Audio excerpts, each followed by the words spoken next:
Hello and welcome back to danceranch.net. The next pattern in the whip category, which is the cutoff whip, is going to be an outside underarm pass. Now, like other patterns in our West Coast swing, we have a passing movement, means that the lady's going to pass her feet. So we're going to demonstrate it, and we'll break it down to you a little bit at a time, okay? Here we go. So, taking a one-hand hold here, just like we've done before, just a cutoff whip. 1, 2, 3, and 4. Now, this is the key for all of it, okay? So, 4, 5, 6, 7, and 8. Let's do that again.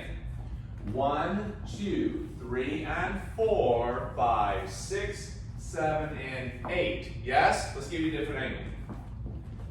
One more time. And 1, 2, 3, and 4, 5, 6, 7, and 8. Yeah? Cool? Now, you'll notice that Monica's going underneath this very slowly. And the reason why she's doing that is because I'm leading it slowly. I'm not trying to force the outside underarm pass. I'm actually setting her up where she does it on her own. And ladies, you're going to recognize this as well. Cool? So it's going to feel like a pass instead right. of a spin. Right.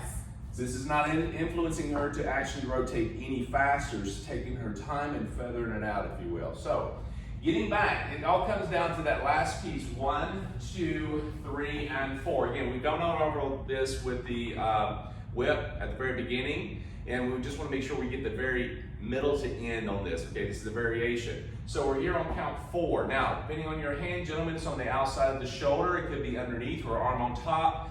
It's up to you how you want to do that. If it's underneath, it's going to be arms on top. Again, when you do an outside, gentlemen, you need to start taking that hand off, and ladies, you take your hand off of his arm so that way it goes down fluidly, okay? So, as I step into this, I'm rotating myself on this, okay? So this is count 5. On count 6, I don't want my arm way out, but I just want it outside the shoulders as she steps into count 6. Here, I'm back in the track, or I'm straddling the track, and she's stepping down, and now I'm going to hold this here just a little bit, indicating don't turn so quickly. Now, from this point, she's going to recognize this, and she's going to pass her feet, and she's going to pass her feet. Now, as she does this, you'll notice that she's not trying to force herself to get around to look at me, ladies. I am actually also trying to pay attention to her movement. So, gentlemen, as I do this, I want to be sure that when I go to lead something out, that I'm not actually saying I'm staying here and she keeps going, that I pull her off.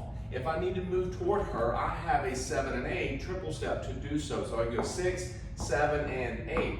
Always try to adapt to your partner, okay? And we're also going to feel that he's not taking us down the line, if you will. Right. So that's how we're also knowing that we're turning in a circle. Yes, exactly. And ladies, you also have that ability, knowing that you feel some sort of tightness here, is that it's on your right side, which is closer to him once you start going around. Count 6, and as you go around 7 and 8, you get to let that arm out and extend to accommodate that distance that you're going to probably kind of accumulate as you go to move, depending on the size of your circle. And gentlemen, again, you don't want to turn her around. You want to leave it up on this one. So you have to decide what kind of outside or variation that you're doing, and how do I actually lead and implement that, okay? So let's do that again.